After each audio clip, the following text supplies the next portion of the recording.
Hello, everyone. Thank you so much for joining us today for our Optum webinar within the WESIS organization. We are so pleased today to have Heather Stoner from Optum here speaking on neurodiversity in the workplace. My name is Lynn Dome, and I'm WESIS Executive Director. And so before we dive into the topic of neurodiversity in the workplace, I just want to share a little bit about the WESIS organization is that we're a 501c3 nonprofit with over 9,500 members with representation in 95 countries. We also have 68 professional affiliates, which are extensions of our WESIS Global organization. And on top of that, we have over 250 student chapters. So our mission is to recruit, retain, and advance women in cybersecurity. And we have many different initiatives that help us achieve our goals, including skill development training programs, mentor-mentee program, where we have 1,600 individuals enrolled in that program currently. We offer scholarships, grants, and awards, not only for our conference, which our conference is coming up April 11th through the 13th, but for many other conferences as well. We have an inclusion and allyship resources and many other resources in our resource library. We have apprenticeship programs, internship programs, nice workforce framework library video. We have speaking and media opportunities, all of that and so much more. And we owe that all as a special thanks to our strategic partners, Akamai, Amazon, AT&T Cybersecurity, Bloomberg, Carnegie Mellon Software Engineering Institute, Cisco, Ford, Fortinet, Google, Lockheed Martin, Microsoft, Optum, Sandia National Labs, and SentinelOne being our tier 1 strategic partners. But all of our strategic partners fund the organization and fund the industry as we move forward with our mission to recruit, retain, and advance more women into cybersecurity. So it's a great pleasure to have Heather here speaking on neurodiversity in the workplace, something that's really near and dear to my heart and also to the WESIS organization's heart. We have a WESIS Neurodiverse affiliate as part of our organization, and it's a topic of discussion that we bring up and have resources on throughout all offerings of the WESIS org. And so we're here today to learn a lot from what Heather has to offer and her experience working with Optum and her experience in general. And so for the purpose of today, it's your opportunity to ask a lot of questions, and Heather will be answering them live. So at the bottom of your screen, you see that there's a chat function there. Please put your questions there, and I'll be asking Heather those questions after her presentation is done, and we'll get to them live. And if for those that might not already be subscribed to the WESIS newsletters, to stay tuned and tapped into all things within the WESIS organization, please go to wesis.org and subscribe to our newsletter. So without further ado, I'm going to go ahead and pass the mic on over to Heather to take it from here. Fantastic. Thank you, Lynn. Thank you to everybody who took time out of their day to attend and talk neurodiversity. I'm going to start with two things. One is what I'm talking about today. It is going to be through my personal experience, research that I've done, things on my neurodiversity journey. It is such a huge topic. There's no way to touch on everything or include everything in a single conversation. So it is truly my experiences, my research, stories from people that I've talked to. The other is you're going to see me moving my hands. It's something that I do. It's actually part of my own neurodiverse cognitive roadmap and makeup. It's something I've tried to suppress in the past, and I'm kind of embracing it, going, this is how I function best when I'm doing speaking. So you're going to see that, and it just kind of is what it is. So today we're going to talk just an intro. What is neurodiversity? We're going to talk about the human experience, something called inner experiences. I'm going to talk to you about my personal experience with neurodiversity and basically some ways that I experience the world, how I figured those things out, and research that it led me to. Normalizing discussions, basically what you hear today, trying to create a scenario where you feel comfortable going and having discussions about neurodiversity and cognitive roadmaps with others in your life. And some tips and tricks, some things where once you know what your cognitive roadmap is, what your inner experiences are, ways to either capitalize on those strengths and to mitigate some of the deficits you might see. So one thing I hope that you leave today with is being equipped with a curiosity, basically understanding inner experiences, being able to go and have conversations with others, and then also basically considering neurodiversity as a standalone topic. So a lot of times if you read into neurodiversity, you will hear categories. You will hear neurotypical and you will hear neurodivergent. As I've done my research and been on my own journey, I've really tried to get away from those two categories and understand that everybody is having different neuro experiences and everybody has a level, a spectrum that they're on, and there is no baseline, there is no typical. So that's another thing, just to kind of appreciate whether you agree with it or not at the end of the conversation. All right, starting with what is neurodiversity? So essentially it describes the internal way that people are experiencing and interacting with the world around them. It's important as you embark on conversations like this that there's no one right way of thinking, learning, behaving. Differences, they should be viewed as capabilities. It's no different than sports. Like you may be good at a particular sport, not as good as another one. You may be good at chess, you may not be good at chess. Those all fall in the range of your capabilities. And it's no different with inner experiences and neurodiversity. There's going to be things that you're good at. You'll hear me talk about them later as superpowers, and there's going to be things that you're just not as good at. And understanding that is important to understanding your cognitive roadmap. So the term neurodiversity, it arose in the 1990s. It's originally attributed to Judy Singer. She was on the autism spectrum. That led to neurodiversity, the conversation really being centered on autism originally. Now we understand it really encompasses a wide range of mental orientations. As I mentioned, historically, neurodiversity has been talked about as two subcategories, neurotypical and neurodivergent. The neurotypical really started to cause problems for me as I was on my journey, just because how do you decide what's a typical baseline? And you'll understand more as we dive into the human experience and how everyone is on some sort of spectrum. So the human experience, we talk a lot, especially in school growing up, we talk a lot about our outward senses. We don't talk as much about our inner experiences. And a lot of times there's assumptions that everyone's experiencing the world in the same ways.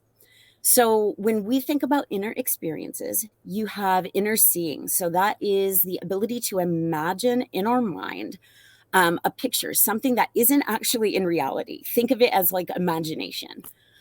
We have inner hearing. So that's our inner monologue in which we can speak words in our head. You might hear people refer to that as like a conscience or inner dialogue, the voice in my head. It's really encompassing anything like that.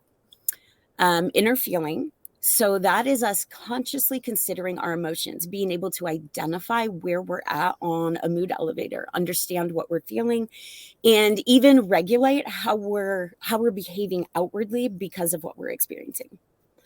You have sensory awareness. So that is basically idly thinking about one sensory aspect of the environment that you're in and thinking about it above all others. So think of approaching a door. You might approach the door, you're going to open the door, and you might be aware of what's going on to the sides of you. You're aware of the door. You're aware of what you're going to do after you enter that door. You might be on a different end of the spectrum, and instead of being aware of the holistic environment, you might be focusing on the doorknob and the fact that it's too shiny and you don't like that. You might be focusing on the color of the door and the fact that you enjoy it. It reminds you of your grandma's curtains, anything like that, where you're focusing on one piece of your environment versus the whole thing. That's you tapping into your sensory awareness. And then there's non-symbolic thoughts. So that is when you're employing thoughts without words, images, or any sort of symbolic method. Think of that as you may have been driving and all of a sudden you're at your destination and you don't remember an entire portion of the trip. You kind of did it through muscle memory. That's you tapping into non-symbolic thoughts. So all of these make up basically our inner experiences, things we don't always talk about with each other. So when we start thinking human experience, diving into each one of these inner experiences, so inner seeing, that is basically on the lower end of the spectrum, that would be the inability to create mental images. Um, think of if you're part of a meditation and they say, picture yourself on a beach and picture, the sand and the surf. There are people that are not going to be able to picture anything at all. It is completely black, no mental image. There's going to be other people at the opposite end of the spectrum that are going to be able to place themselves on a beach. They're going to be able to manipulate that environment in their mind's eye. They're going to be able to add birds and shells, feel the sand, feel the sun, which goes beyond seeing even. So that's the two ends of the spectrum on inner seeing. For inner hearing, at the lower end of the spectrum, you're going to have people with absolutely no inner voice, no inner monologue at any given time. And you're going to have people at the higher end of the spectrum who have an inner monologue. They may be even having conversations with themselves, working out complex problems in their head, hearing their mom's voice, giving them advice. That can actually occur at the high end of the spectrum with inner hearing. So from an inner feeling perspective, at the lower end of the spectrum is the inability to really identify what emotion you're feeling at a given time and why it might be contributing to outward behaviors. At the higher end of the spectrum would be the ability to identify the emotions, tap into some of your other inner senses like inner seeing or hearing to self-regulate your external behavior. From a sensory awareness perspective, at the lower end of the spectrum, you have the ability to focus on reality holistically. Back to the door, it's basically absorbing everything going on around you, every piece of that experience. At the high end of the spectrum, you're going to have the inability to see the whole picture because you're laser focused on a specific aspect of what's going on. For non-symbolic thoughts, at the lower end of the spectrum, you have the ability to focus on the task at hand and complete that with awareness. At the higher end of the spectrum, you have that ability to basically tap into muscle memory and complete certain tasks without really thinking through exactly what you're doing with intention. So some experiences with people that I have talked to. So when we talk about inner seeing, since I've been on my own neurodiversity journey, I do a lot of asking about people's inner experiences. So I was sitting with two people and I asked them to imagine themselves in a stadium. And I asked them, who's in the stadium with you? Like who is sitting in all of the seats? And one person was able to describe that the stadium was empty until I asked them, okay, who's in the stadium with you? When I asked that, they were able to fill the seats, but they filled the seats with people that had blank faces. If I asked them to, okay, apply a face to the people, they were able to then one by one look in the seats and apply a face, maybe someone they knew, maybe someone they didn't that they were making up. On the opposite end of the spectrum, somebody that I asked that question to, they were able to fill the entire stadium. When I asked them who's in the stadium with you, every seat was filled with a version of themselves. They filled the entire stadium with little me's. And then as I asked them to adjust their surrounding, their mental image, they were able to do so and then make it their family or make it people that they didn't know and artistically create those people. So two very opposite ends of the spectrum on inner seeing. Same thing with inner hearing. So I have talked to people with no inner monologue, and I talked to one person who had constant inner monologue. And interestingly, they again were tapping into inner hearing and inner seeing collectively. So when they described their inner monologue, they described it as they were in almost a classroom type setting. They were up at the front trying to get something done. And they had other versions of themselves in the audience. And one version of themselves was basically trying to distract them. You should really go do this. Don't you want to go do that? And then a third version of themselves was basically trying to course correct the one that was trying to distract them. And all of that was going on while they were trying to literally just get something done. So that is one example of inner hearing and how it can play for a person's inner experience and actually work against them and distract them if they don't understand that there's ways to mitigate that, some tips and tricks. From a sensory awareness perspective, we kind of talked about the door. Another aspect of that, another thing I like to ask people is if you envision yourself in nature, envision yourself at a waterfall and there's trees around you, like what are you focusing on? And people will say they can focus on, again, the entire environment and they can feel very calm in that environment. Another person might say, you know what, there's a bird chirping and it's completely distracting me and it's taking me away from enjoying the environment as a whole. So those are some examples of just the human experience and how there are varying levels of how we're walking around experiencing the world every single day. So I think we have a poll right now, right, Lynn? Sure do. I just ended it. All right. Results should be tallied. Beautiful. All right. So we were asking essentially, were you aware of variations in inner experiences prior to today? And oops, Lynn, where do I see the results? It's right underneath the question button is the poll.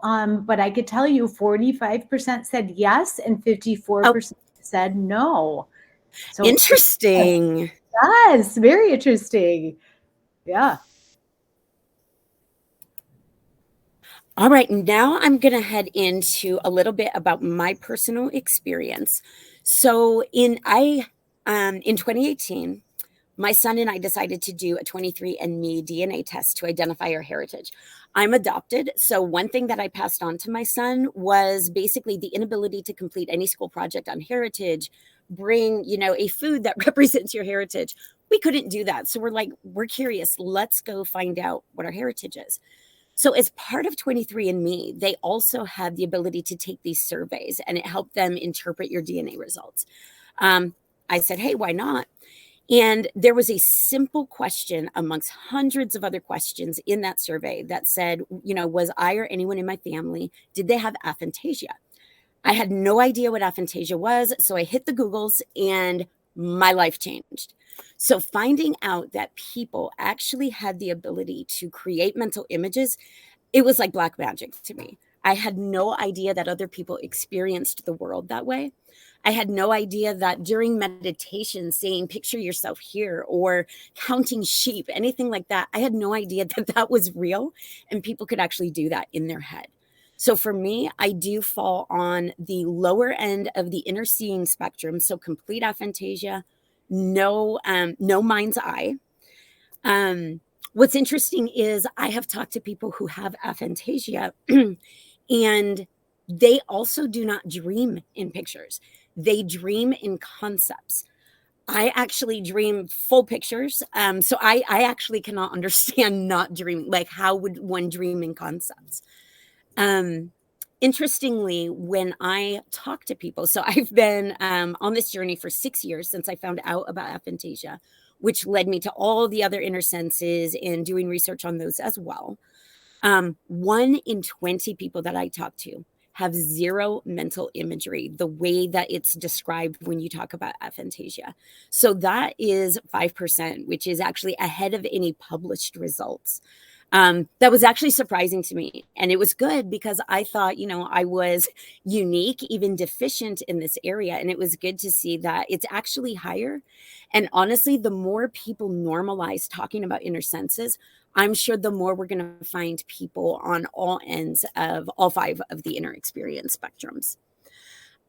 One question I get a lot about aphantasia is essentially, do I see it as a deficit? And I'll say at the beginning I did. So at the beginning, finding out, and I'll focus on one aspect. I lost my mom when I was really young. So realizing that other people could actually visualize a lost loved one, that was impactful to me. So I felt like I was missing out on something. The more I learned about the other inner senses and the more I really thought about what I can do, I realized that I mitigate the absence of mental imagery in other ways.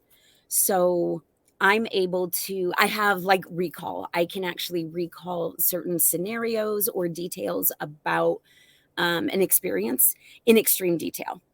So there is an offsetting of where you are on a spectrum with other senses.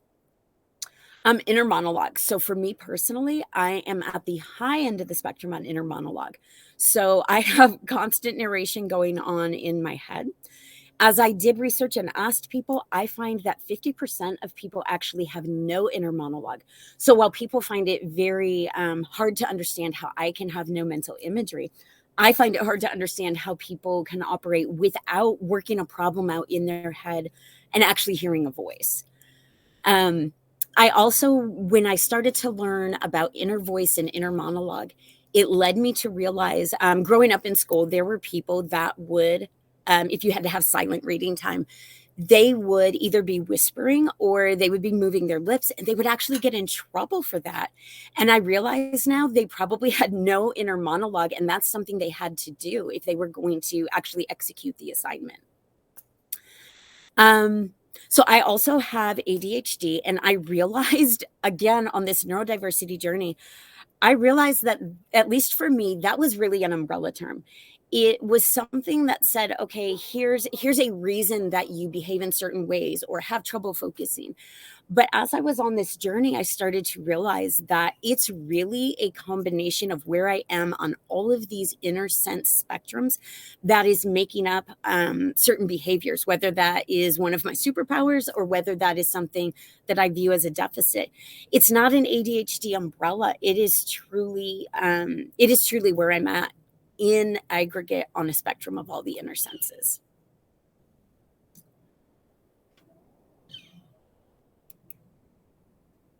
So I touched on the term superpower. And for me, that really means the mitigation of one aspect where you are lower on the spectrum with somewhere you're higher on the spectrum. So for me, I touched on the fact that I have a high level of recall. So I can look at a picture. Somebody can give me a scenario, a work scenario. Tell me an application name, an application. I've been with Optum for 18 years. So they can give an application. I can give an extreme amount of detail about that application. I can look at a photo.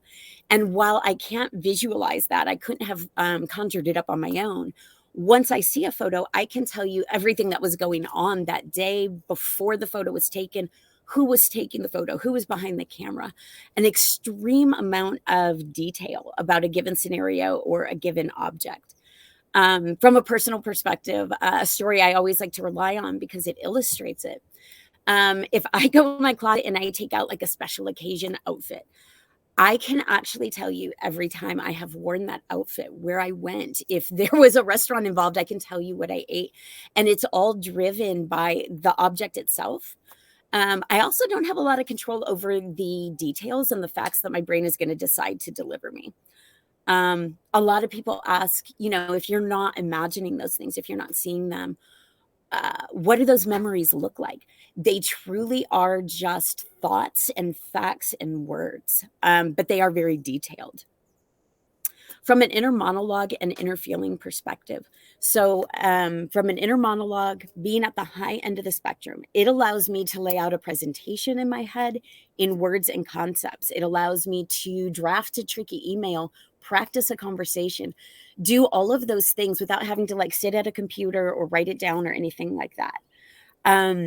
It allows me to do that while I go about my day and do other things.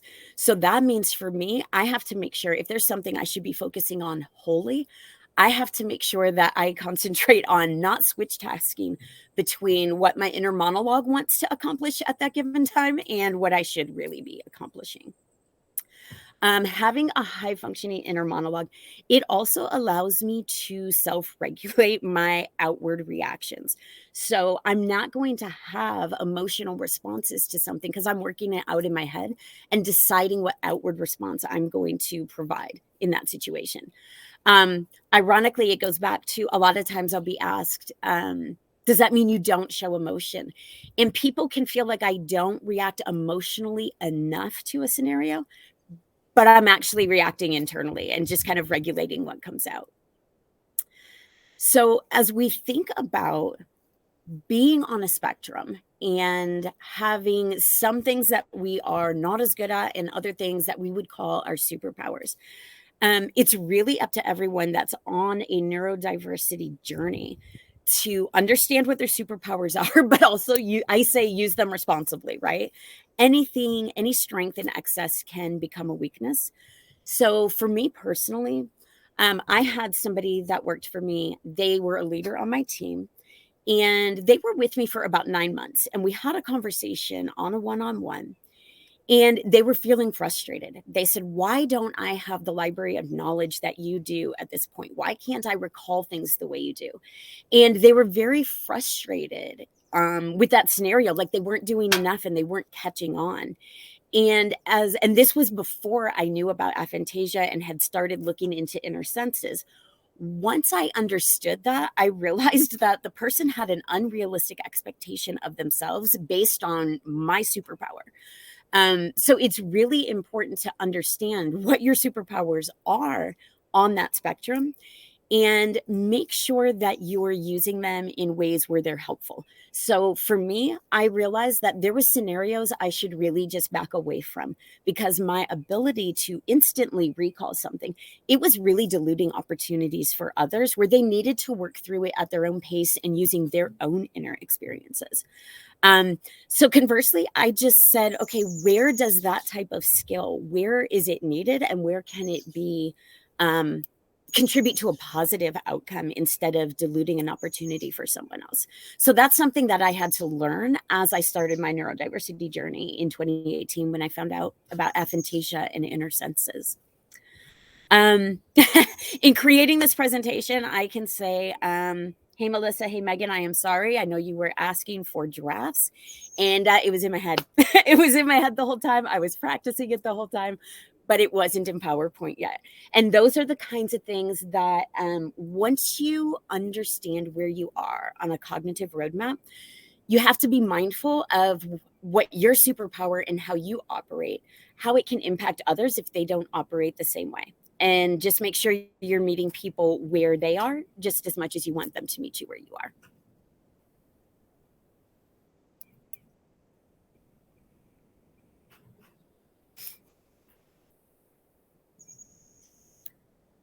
All right. So superpowers, as I call them, they come with equally impactful downsides. So it's critical to understand where your place is on that spectrum and honestly communicate to coworkers, to loved ones, how best they can interact with you, knowing where you are on these inner senses and on those spectrums. So in my personal life, if it comes to anything spatial, understanding what a piece of furniture will look like inside of a room, we're currently working on our deck. We're going to be building something on the outside, and there were points when my husband would describe his vision. It's lost on me. With aphantasia, I cannot envision, like, take your words and turn them into a visual and go, oh yeah, that'll look great. I really need to see it drawn out. I need to see a diagram. I need to see something that helps me get there to the same place that you are. It took a while. Like once I realized about my own aphantasia and talked to my husband about it, he now has modified how he communicates with me. So he makes sure that there are diagrams. He'll sketch something out. He'll lay things out for me in sticks and bricks so I can see where something is going to be. And it's really made a huge difference because it ensures that I'm not feeling like I'm operating constantly at a deficit. A lot of times if something is being explained to me and I can't conjure up that mental image, I won't necessarily tell people in the past. I would just kind of suffer through that and, not agree or disagree and kind of hope for the best on whatever the outcome was going to be. At this point, I'll now definitely self-advocate. So I will let them know that here's where I'm at on an inner seeing perspective. Here's what it means. And here's how you can best communicate with me so that we both get to an objective that's positive for us. From an inner monologue perspective, so being on the high end of that spectrum for me, it means that my head is never really quiet. It makes meditation difficult. So I can't do meditation that doesn't include a mantra of some sort, something that I'm saying in my head so that I'm not thinking other things or competing with what my inner monologue thinks I should be doing at that point in time. For me, that means if I have to actually focus on something like heads down focus without diluted attention, it took me a while to realize some people will need to look for noise canceling headphones, remove themselves from distractions. For me, there is something, and you can check it out on YouTube. There are levels of noise. A lot of people have heard of white noise. It helps you sleep. There are other levels of noise and frequencies that can help you with concentration during work. For me, I found that there's something called brown noise. The best way I can explain it is it's that hum that you hear when you're on an airplane.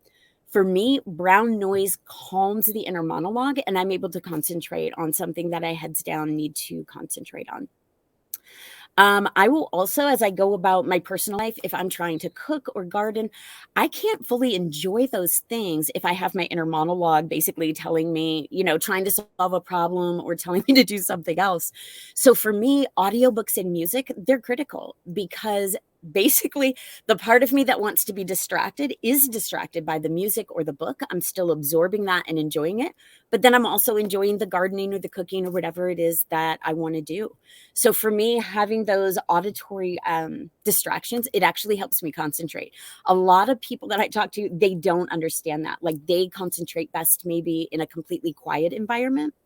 For me, even if it's not heads down, focus working where I need brown noise, I still need like a radio or a TV going on in the background, or else I'm competing with that inner monologue. Other people would never be able to work that way. And again, it's all about that spectrum that we all live on with inner experiences. So I encourage you to think about the inner experiences, do research, plot your cognitive roadmap. Where are you on the spectrum of each inner experience? And then think about ways you can patiently and kindly ask others to meet you where you're at. And I say patiently and kindly because if they're not on the same journey that you are, if they haven't had a discussion like this and started that curious journey, they may not understand where you're coming from, and you're going to have to give them some groundwork before you demand that they interact with you a particular way.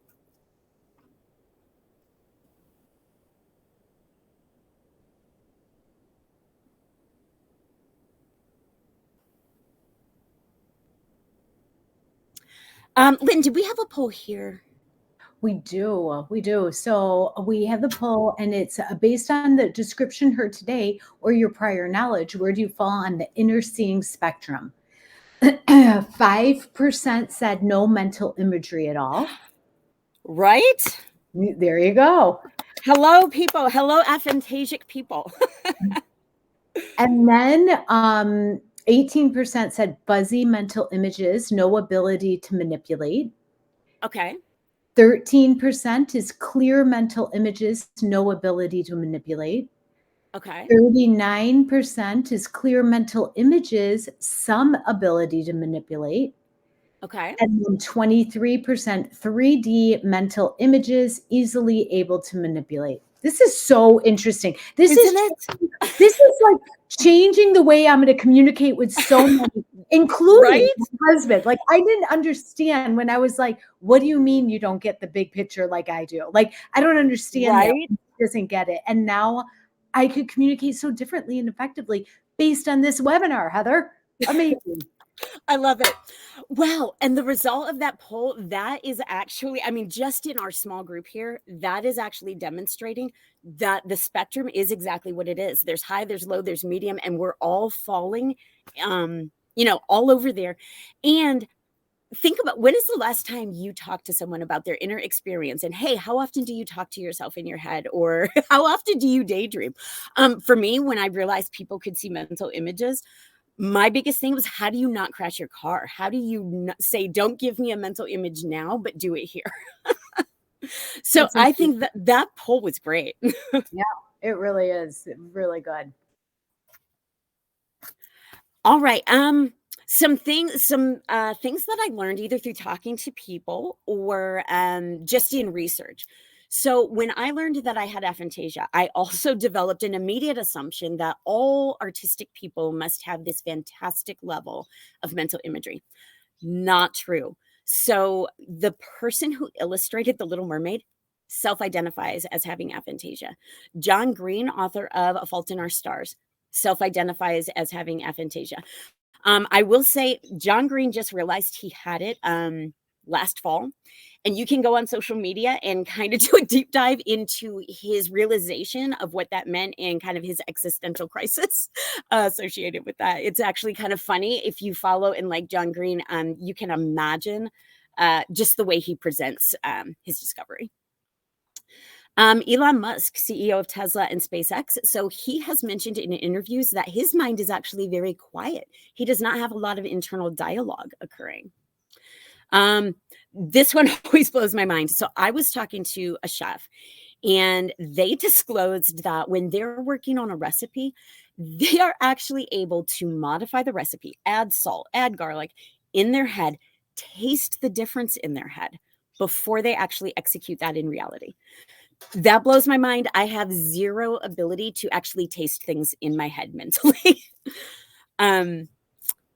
Nicholas Tesla, I found this interesting. So he created all of his inventions in his head first. He was able to adjust. He was able to calibrate. And only when it worked in his head did he actually build a working model. I spoke with a developer who described how they found bugs in software. I liken this to the magic school bus. They could actually put themselves in the code and literally walk through it, and they could find the issue in the code like someone else would trip across a crack in a sidewalk in reality. Again, with no mental imagery, I struggle to understand how that could be a method to find a bug in code. One of my favorite things to ask people, along with the put yourself in an arena, who's there with you? Along with that one, I like to ask them how they execute on mental math. For me, if I have to do addition, I am adding the tens and then I'm adding what's left over. That's how I do it in my head. And again, it's all thoughts. There's no visuals. I have talked to people who have a mental blackboard. So they're literally mentally writing out the math problem on the blackboard and solving it just like someone else might do on a piece of paper. I also talked to someone who sees numbers as colors. So instead of actually solving the math problem, they blend the colors and they get to the answer that way. Again, I have no ability to associate colors with objects or numbers. So I cannot function that way nor understand how they do. So that's just another reason to constantly have these conversations about inner experiences and understanding where people are on their spectrum and on their journey. So if you're getting curious, you're getting other people curious, having these inner experience conversations, it's important to kind of check in with each other too. Like, hey, what new did you learn? And where are you out on the journey? And what tips and tricks are you now employing because you know this? Because it is, like I said, I've been at this 6 years and I constantly continue to meet people with new abilities that I haven't heard of before and discover new tips and tricks that actually make things where I'm at a deficit, make things easier for me.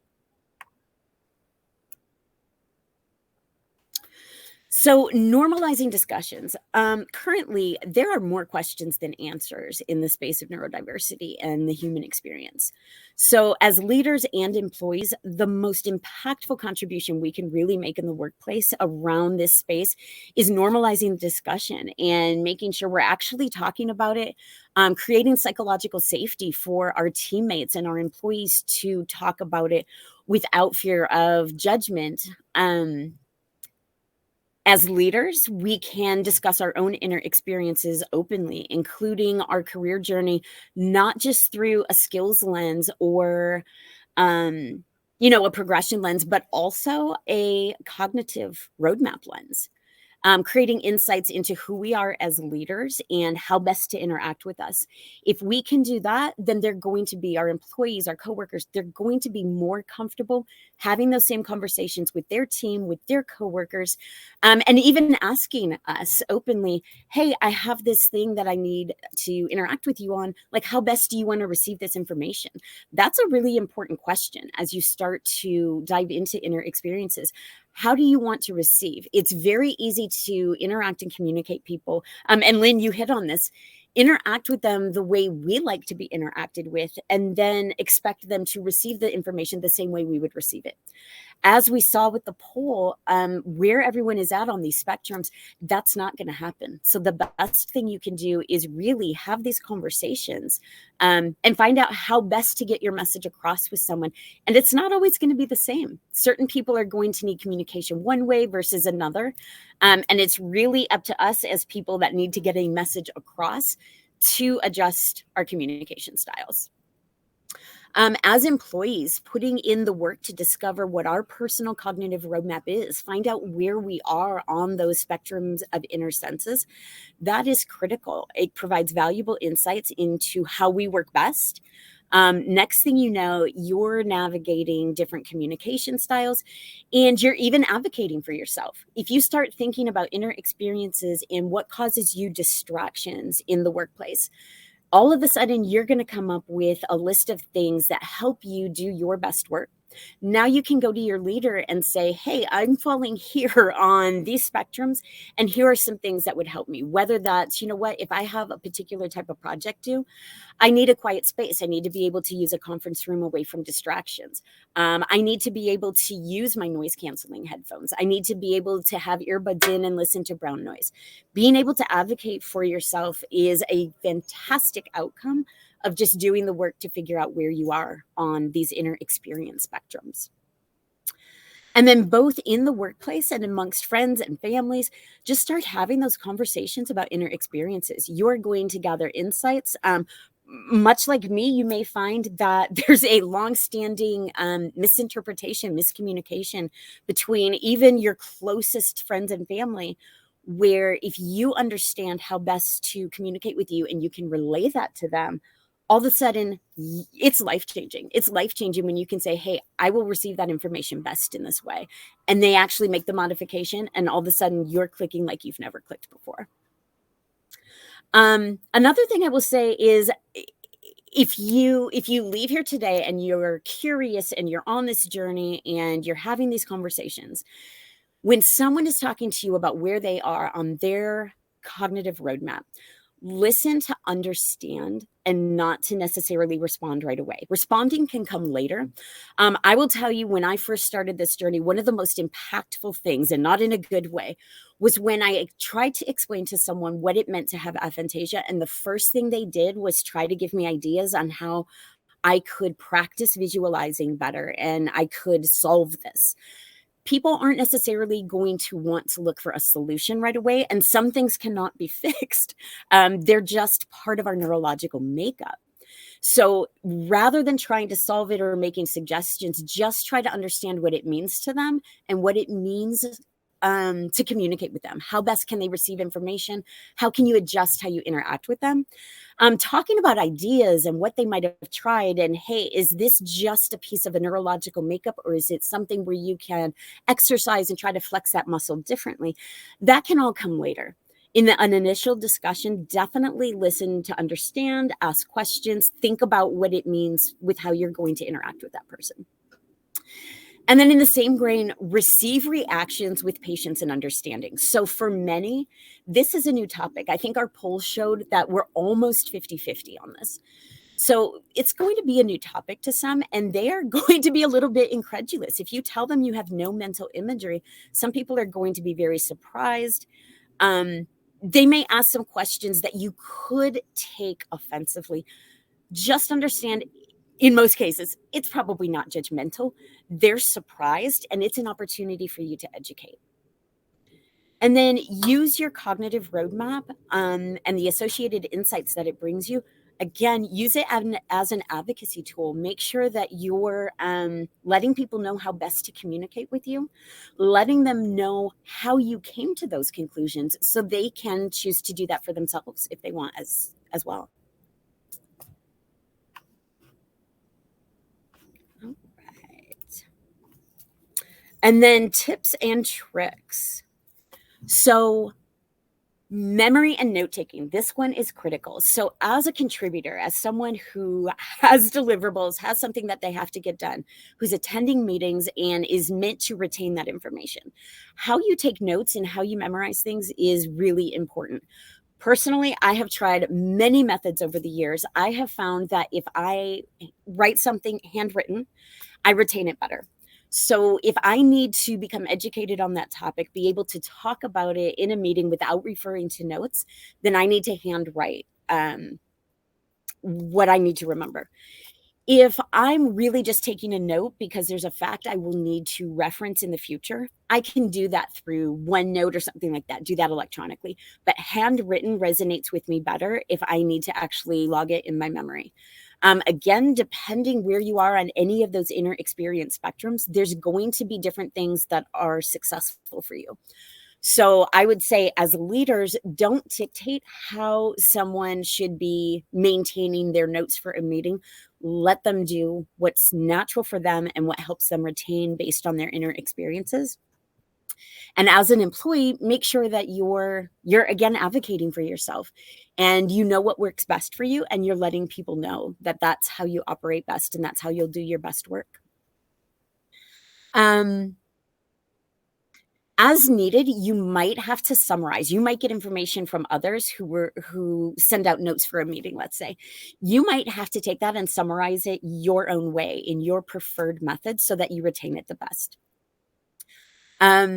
Another thing to think about as we work in teams and as we collaborate, a lot of times we have this standard way of operating where this is the type of person that takes the notes for a meeting, and this is the type of person, that runs the slides.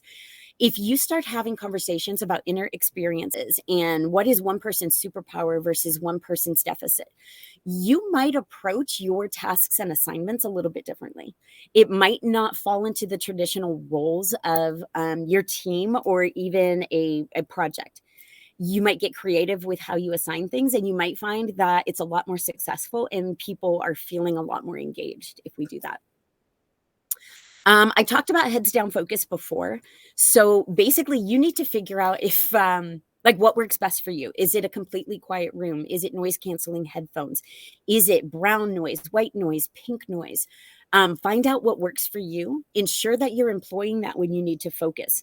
Another important aspect in your neurodiverse journey and understanding where you are on these spectrums is don't try to work against it. So don't say, you know what, I can overcome this and I can learn to concentrate in a silent room. Figure out what you need and give yourself the grace to provide those things, to advocate for yourself so you can do your best work naturally. Communication tailoring. So I talked about that a little bit before. One critical thing as you're working with multiple personalities and people in multiple places on a neurodiverse inner experience spectrum, you're going to have to tailor communications sometimes to broad groups where you need more method than one. An example of that is sending an email, and you're going to have people that just operate best, clear, concise, to the point. You're going to have people that want the details. They want to know how you arrived at the main point as well as the takeaways. You'll also have people where they know the details and they're just not going to feel good unless they share them. So think about a multifaceted email where you start with, hey, there's 2 sections to this email. The first is basically the main point I want you to take away, as well as any to-dos. The second is the details. Choose your own adventure. Basically, take the path that it works best for your cognitive roadmap, and give them the details and allow them to have the experience that they need to have. And then work mentors. So if your organization does not offer an official mentoring program, look within your organization, look within your external network, but find a mentor. And I actually suggest two. So have a mentor that can work with you on your career journey through a technical skills perspective and a where are you professionally and what should you work on perspective. And then have one that also matches you where you're at with your cognitive roadmap. Mentors can be critical in basically helping you both ground yourself in where you're at and stretching to that next opportunity. And then as leaders, employee connections are critical. So if we're all business all the time, right, there are going to be people who are on a cognitive roadmap where they're not going to do their best work if they don't really understand who they're working with. So making sure that there's opportunities for connections, and I do stress opportunities. There are going to be people that are on a cognitive roadmap where they don't like to do non-work related things. They don't want to share. They don't want to go to happy hour. That's okay. Again, let them be where they are and meet them where they're at. So don't treat it as a leader as a negative thing if someone isn't engaging at the same level. More look to understand where are they on their cognitive roadmap and what do they need, and just make sure they're okay. But as far as like for my team, so I have led a remote team since pre-pandemic. So one thing I introduced years ago was Friday questions. It's a fun, just random question that people can answer if they choose to. And it just gives you insight into someone's personality. Sometimes it might lead them to tell a funny story. And it's just a way to connect, especially for remote teams, that you don't necessarily get. A lot of times you're just heading in and out of meetings and you don't take that time to get the connections. You can do virtual coffee hours. United Health Group did that, and that has been really good. Just meeting with people that you don't even interact with through day-to-day work. Making sure there's connection time. So if you're on site in a building, making sure there's connection time, but again, also making sure that it is optional and we're not being judgmental to someone that isn't taking part in some of those things. Again, the mentor program. So if your organization doesn't have an official mentoring program, consider spinning one up for your team, especially as you have new employees join.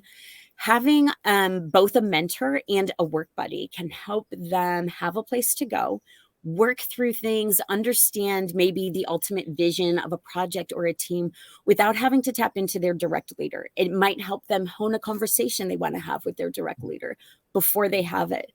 Having a work buddy, that's a great way to basically have some of these inner sense conversations. It's also a way to say, hey, I had an interaction with this person on the team and this occurred. Like, what do you think? How should I feel about that? So mentors and work buddies can be really critical, especially as we're implementing new people to teams. Skill and capability matching. This is also critical. So a lot of times as leaders, we have definitions of what we're looking for in a team. We have job descriptions. We have specific roles. Let's say that somebody leaves our team. We look to replace that person doing the exact same function. And if we step back from that as leaders and we say, instead of, I need a person in this role and they will do these 10 things. If we say, I have a project and I have an output. I have an output. This is what I need to do. And this is the skill set that I need. And you look across the team, you might find that it takes 3 people with superpowers that match the skill set that you need, or superpowers and deficits that offset each other. And you can get something brilliant from that team of 3 that you might not be able to hire for from a single individual. So enhancing your team's cognitive roadmaps and basically pitting them together to create the ultimate experience, both for the employees, it's going to get you interesting, innovative, creative outcomes. And then hiring and recruiting. So neurodiversity and the traits that come with it, it can lead to really qualified candidates not necessarily performing well in the traditional interview model.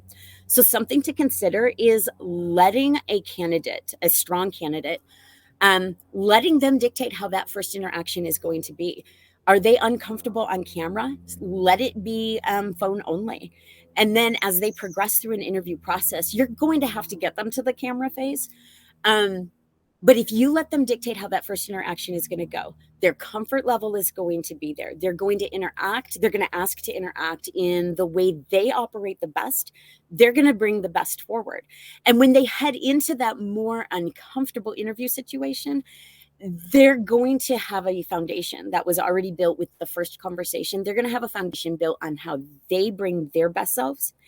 And they're going to do better then. So they won't be knocked out. A very capable candidate will not be knocked out because of a particular neurodivergent trait that just had them not perform well in, let's say, a standard interview process, like whatever an organization might say, this is exactly how it has to be executed. And then as leaders, I would say advocate for your team. So while each employee is accountable to learn about their own cognitive roadmap, where they are on these spectrums, you as a leader can also advocate for them. So as opportunities arise, if you are aware of the cognitive roadmap of your team, as opportunities arise and you see other leaders looking for a particular skill set, be an advocate and say, you know what, I don't know if that exact skill set exists. However, if we throw these two people at it, or if we look for these 4 skill sets together, I think that team could execute what you're looking for. We can't really change the way standards and positions and job descriptions, definitions of success, we can't change how anything like that operates until we start having the conversations, advocate for ourselves, advocate for our teams.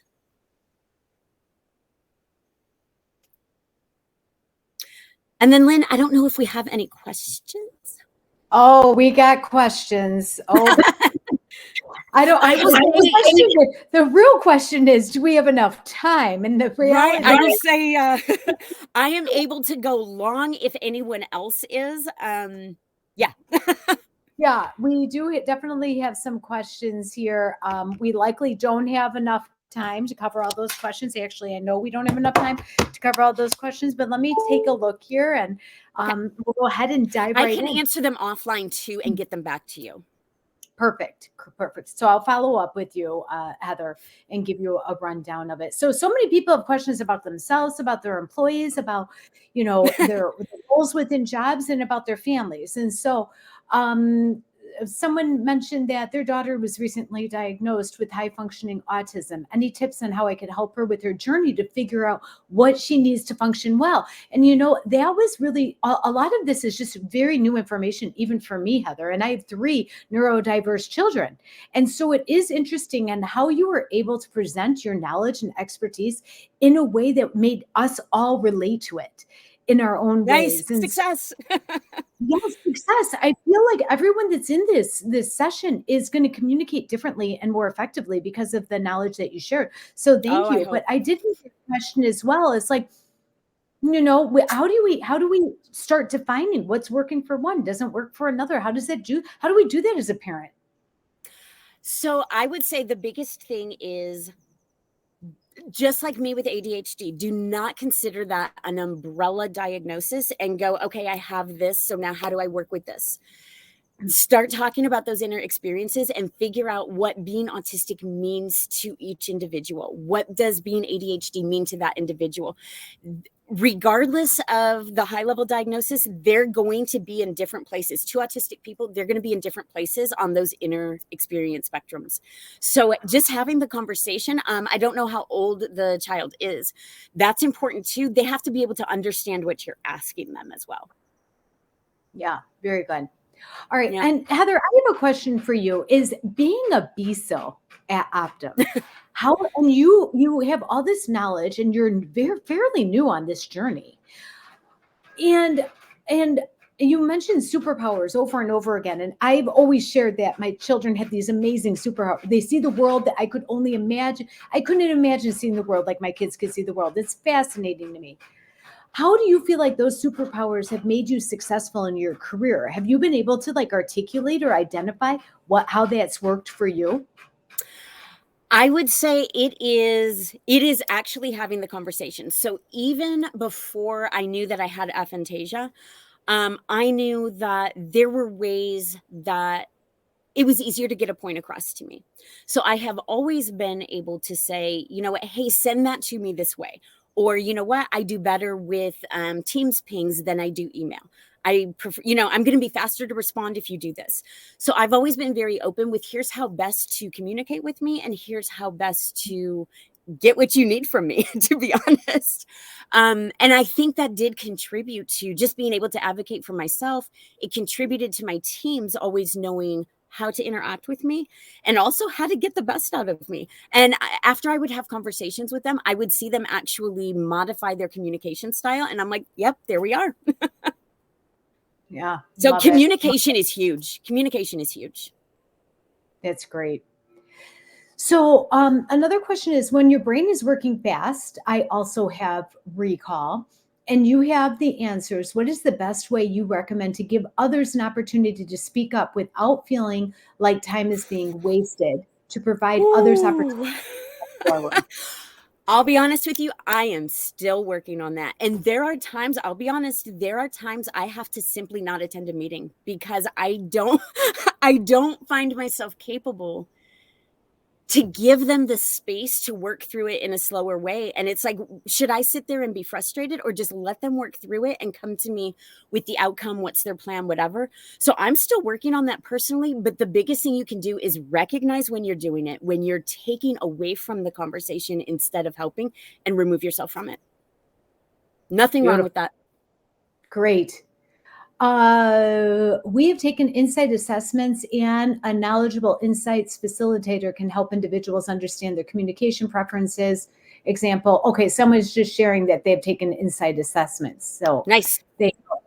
And how do you manage time management when the inner monologue takes over? Woo! Well, and then I will apologize again, Melissa and Megan. Probably what's an anti-superpower? I am working through something in my head so often. I am plotting and actually putting it down into a presentation or to paper or to the email. That is the last step in my process. And I have to remember that others don't operate that way, and they need to be along for the journey. So even if I'm checking in with them, even if it's like a Word document draft of what I plan to do, that's better for them than nothing, and trusting the fact that, trust me, it's up here, and by the time you need it, it'll be down here. It's great. All right.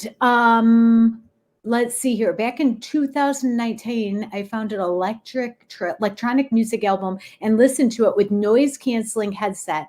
And that combination electrified this particular individual's brain.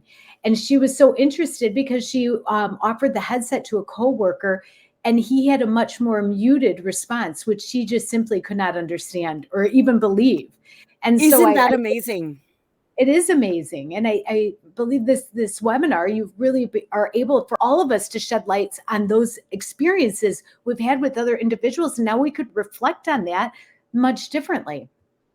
Yep. Another question that came in is, do you have any anecdotes, insight about how your own neurodiversity impacted, I'm extending the talk ever so slightly, how your own neurodiversity impacted your workplace experiences, and examples of how meeting people where they are is difficult or creates conflict and needs special intentionality beyond what would fall in the category of being nice or considerate? Ooh, that is a very packed in question. That is a packed one. Can I ask that I be able to respond to that one offline? Because I want to really give it consideration and a detailed response. Yep. Thank you. We will. How can I get folks on my team to start thinking about their own superpower? Are there specific exercises I could ask them? I would start with, and again, it's got to be optional because some people are going to be uncomfortable. And as they see other teammates going through it, that comfort will hopefully grow. But it has to start with just a simple conversation like this. So listing the 5 inner experiences and going, okay, like, can you do this? Can you do this? And being able to plot that and say, okay, so we have a strong visualizer here and we have a strong monologue here. And how would those 2 superpowers work together? So I think it starts with just listing those senses and starting that dialogue. I will say too, am I allowed to mention a specific book, Lynn? Oh, yeah. Yes. Okay. Please. So there is a book called Neurotribes. While it focuses a lot on autism, it is a phenomenal book just to talk about the inner experiences and the different ways, basically to figure out where you are on these spectrums and also how to interact with others. So I absolutely loved that book. It was one tool in an arsenal to really understand these things. I would say do the research, read, almost introduce the topic and ask everyone to go away, do some research, and then come back and answer the questions. You don't want them to answer too fast if they aren't really understanding. Yeah, that's great. We do have to wrap everything up. I have to go into my next meetings. The questions are still coming in. I will send them all your way, Heather. And I really appreciate it. I think everyone probably wrote down the book, Neurotribes. And I have to tell you that even having neurodiverse children with dyslexia, that when I read the book, Dr. Shaywitz's book of Overcoming Dyslexia, as a parent was the first time I felt like, there is all these stories make sense. Like, Yep. I am not alone in this journey, and as a parent, like parenting these children. And so reading books like Neurotribes and having that understanding for your team, for your family, for everyone involved, for yourself, it's really important just to get those different stories so it starts making the connections for yourself and how you want to communicate and express this with others. Yep. So, and remember, when you understand one person's neurocognitive makeup, you understand one. Right. Exactly. Well, listen, I know even some of our folks of our WESIS Neurodiverse affiliate are on the call here today watching the webinar. I'm sure they'll likely be reaching out to you, Heather, to be like, hey, join our affiliate, because we need to continue to have more of these conversations as evidence about all the questions that have come in, all the attendees that came and joined us today on the webinar. We really appreciate you taking the time and attention, being able to share this knowledge and wealth of experience that you have with it. And we really appreciate the audience being a part of the WESIS organization and sharing a piece of your afternoon with us all here today. So thanks, Heather. It's been a pleasure. Thanks for having me. Have a lovely day. Thanks. Bye-bye.